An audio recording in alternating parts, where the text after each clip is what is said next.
So Adarxo kota DC office pe nang che tong don itu DC sir kumuni bora sir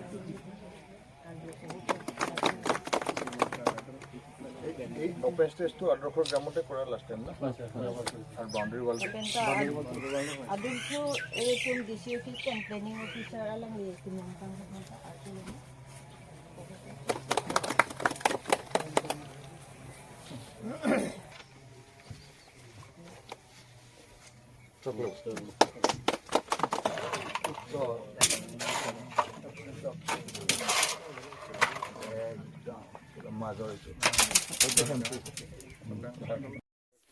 আজি অহা বিষয়টো খুব ভাল বিষয় Adarxo গাঁও যেটো অসম চৰকাৰে দিছে মোৰ সমষ্টিত দুটা প্ৰত্যেকটা সমষ্টিত দুটা দিছে আৰু লাষ্ট টাইম আমি ইয়াত 50 লাখৰ কাম চেংচন দিলোঁ আৰু কাম শেষ আৰু এইবাৰ 49 লাখ মোটামুটি দুটা মিলাই 1 crore এটা আপুনি দেখিছে বাউণ্ডাৰী ৱালবিলাক হৈছে মিটিং কৰিবলৈ কাৰণে ষ্টেজ হৈছে ৰাস্তা হৈছে পেপাৰ্ছ ব্লক আৰু এইবাৰ কমিউনিটি হল ওয়েলকাম গেট তাৰপিছতে ষ্ট্ৰীট লাইট থাকিব তাৰপিছতে এৰি প্লেণ্টেশ্যনৰ কাৰণে খেতি বাতি কৰি মানে এইটো গাঁৱটো এটা মডেল ভিলেজ এইটো ভিলেজটো চাই পেলাই বেলেগ ভিলেজ ইয়াক ফ'ল' কৰিব তেতিয়া এইটো মডেলটো চাইছে বেলেগ জেগাবিলাকো ডেভেলপ হ'ব এইটো এটা বেছিকৈ ইয়াতে পইচাটো দিয়া হৈছে কেলে কেলে আমি এটা মডেল বনাইছোঁ এই মডেলটোত হেণ্ডলুম টেক্সটাইলো থাকিব ফিচাৰীও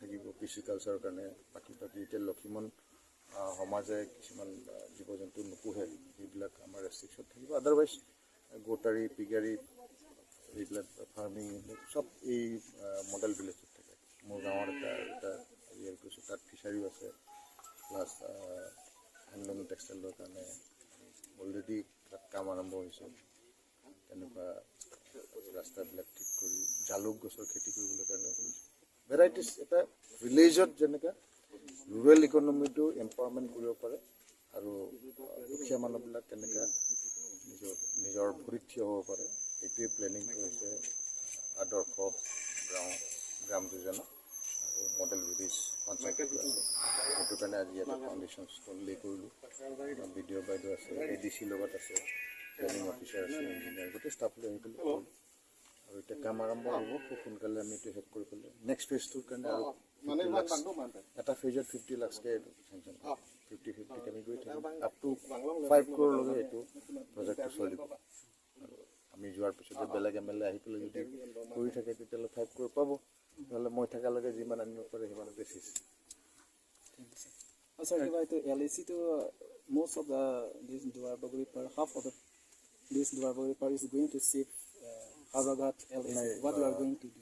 Longeh ব্লকত যেটো আছে যেটো পাৰ্টটো ডিলিমিটেশ্যনৰ সময়ত হাওৰাঘাটত নিবলৈ কাৰণে ইলেকশ্যন কমিশ্যনে এটা দিছে তাত পাব্লিকৰ কি অবজেকশ্যন আছে কি আছে সকলো দিব দিছে অলৰেডি দলামাৰা ৰাইজে কৈছে যে আমি হাওৰাঘাটৰ লগত যাব নিবিচাৰোঁ আৰু ইয়াতে থাকিব গতিকে এইটো ক্ষেত্ৰত কমপ্লেইনবিলাক যিবিলাক দিছে ইলেকশ্যন কমিশ্যনৰ কাৰণে কৈছে আমি পঠিয়াই দিছোঁ লেটছ চি এইটো আমাৰ চৰকাৰে কৰিব পৰা সেইটো মই আজিয়ে কৰিবলৈ হয় যে আজিৰ ডেটত যে এইটো ইনটেক্ট থাকিব কিন্তু যিহেতু ইলেকশ্যন কমিশ্যনে কৰিব সেইটো কাৰণে আমাৰ পলিটিকেল ইনফ্লুৱেঞ্চটো খুব কম বাট ষ্টিল যিমান পাৰোঁ ৰিকুৱেষ্ট কৰিছোঁ যে পাব্লিকৰ ডিমাণ্ডটো শুনিব লাগিব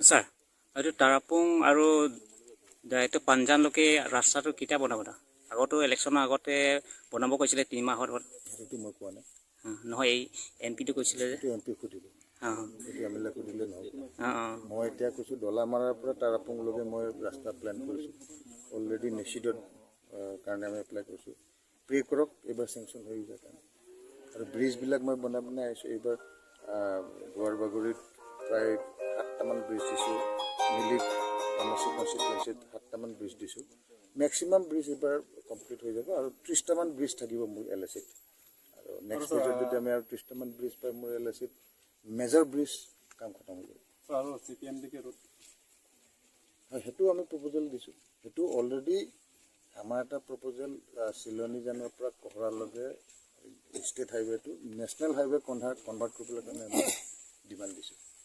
আমাৰ chief minister doctor Hemanta Biswa Sarma ডাঙৰীয়াও forward কৰি দিছে আৰু অলৰেডি এইটো প্ৰচেছত আছে দিল্লীত। এতিয়া আমাৰ ফালৰ পৰা আমি as a representative we can give our demand. ফাণ্ডৰ লগত হেৰি কৰি চেণ্ট্ৰেল গভৰ্ণমেণ্টে ক'ত কেনেকুৱা প্ৰজেক্টবিলাক প্লেন কৰে সেইটোৰ ওপৰত বেছ কৰি আমাক এইবিলাক চেংচন দিব। যদি চব ঠিক থাকে এই বছৰো দি দিব পাৰে। আকৌ যদি ফাণ্ড বা আমাৰ এইটো ফিজিবিলিটি নাথাকে, পপুলেশ্যনটো চাব, ইকনমিক চেঞ্চাছটো হ'ব, গোটেইখিনি বেছ যদি এইটো হয় তেতিয়াহ'লে সোনকালে চেংচন হ'ব, নহ'লে অলপ দেৰি হ'ব পাৰে। কিন্তু মই অলৰেডি আমাৰ এইটো ৰাস্তাটো যে ইকনমি ইম্পৰ্টেণ্ট এইটো মই কৈছোঁ, কাৰণ মাইন মিনাৰেল আমাৰ ইয়াত আছে, নেচাৰেল ৰিচোৰ্চেছ, বেম্বো এতিয়া ইথানল ফেক্টৰী হ'বলৈ গৈ আছে NRLত, বাঁহটো ইয়াৰ পৰাই নিব লাগিব।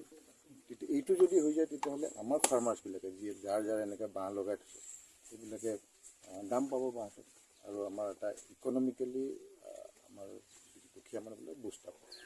আৰু ছাৰ ডিৰিঙত SOPD স্কিমৰ পৰা ৰাস্তা বনাই আছে যোৱা বছৰৰ পৰা, তাৰপিছত আপুনি কৈছে ৰেইনিং ছিজন কৈছে এতিয়া ডিৰিং নহয়, আপাৰ দেহৰি।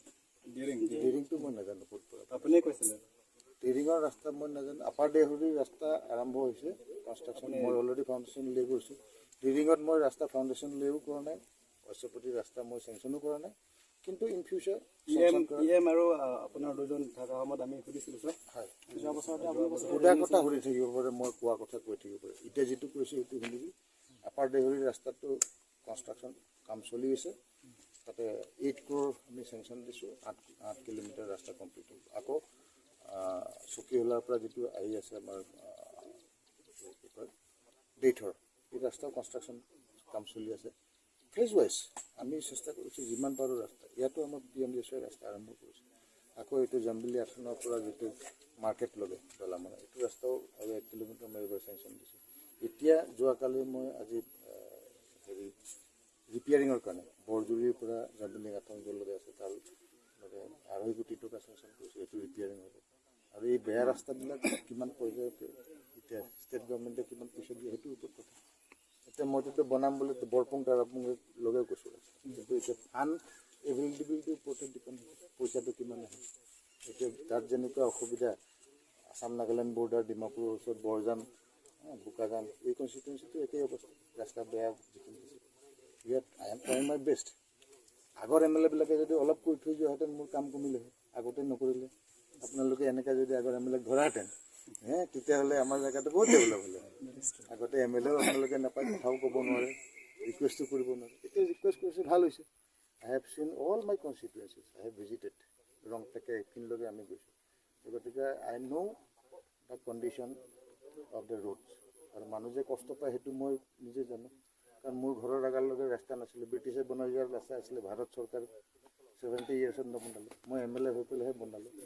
নহ'লে আমি ডাক্তৰ হৈ যোৱাৰ পিছতো ঘৰত আহিলে মানে চাকৰি কৰি থকাটো হস্পিটেলত থাকিব লাগে, যেতিয়া ঘৰত আহোঁ গাড়ী ঠেলিব লাগে, তেনেকুৱা অৱস্থা। এতিয়াতো হৈ গ'ল। এতিয়া মোৰ ঘৰ যেনেকুৱা এটা ৰাস্তা বনাই লৈছোঁ, তেনেকুৱা পাব্লিকৰো ৰাস্তা বনাবলৈ কাৰণে চেষ্টা কৰিছোঁ। ৰাতি বহুত জেগাত হৈছে। এতিয়া পাঞ্জানত আপোনালোকে আগতে যাওঁতে কিমান দিগদাৰ আছে। এতিয়া চকীহোলাৰ পৰা ডিফু আগতে 4 ঘণ্টা, 4.5 ঘণ্টা, 5 ঘণ্টা লাগিছে, এতিয়া 1.5 ঘণ্টাত পাই যায়। বোকাজানৰ পৰা মই চকীহোলা আহিবলৈ 40-45 মিনিটতে পাই যায়। ৰাস্তা বনোৱাৰ কাৰণে পাইছে, নবনালেতো নাপালে হয়। তেনে ছাৰ আপুনি SOPD স্কিমৰ কথা কি ক'ব? SOPD কথা মই একো নকওঁ। নহ'ব মানে এম্বুলেন্স সাৰ্ভিসৰ কাৰণে বহুত প্ৰব্লেম হৈ আছে, এইটো বিষয়ত কি ক'ব? কোনটো হস্পিটেলটো মানে এম্বুলেন্স সাৰ্ভিস এতিয়ালৈকে পোৱা নাই আমাৰ দলমাৰা। এম্বুলেন্সটো 108 আছে, আপোনালোকে ফোন কৰক। 108 যদি ছাৰ্ভিচ হোৱা নাই কওক, মই এতিয়াই ঠিক কৰিম এইটোত। এম্বুলেন্সটো আজিকালি কনচেপ্টটো 108 আহি গ'ল। 108টো পূৰা গভৰ্ণমেণ্ট স্পনচৰ। এতিয়া গভৰ্ণমেণ্টৰ 108 ডাঙৰ এইটো নাথাকিলেও কিছুমান প্ৰাইভেট হেৰিৰ পৰা লৈছে, এইবিলাক দি পেলাই 108 চলি আছে। 108 যদি নাই চলা তেতিয়াহ'লে মোক কওক, দেন ডেফিনেটলি মই সেইদিনাখনো মেডিকেল অফিচাৰৰ লগত কথা পাতিছোঁ যে 108ৰ ছাৰ্ভিচটো বেয়া নেকি, যদি বেয়া ইমিডিয়েটলি ওপৰলৈ লিখক, NHM মই কৈ পেলাই সেইখিনি ব্যৱস্থাটো কৰি দিম। ঠিক আছে। চাওক।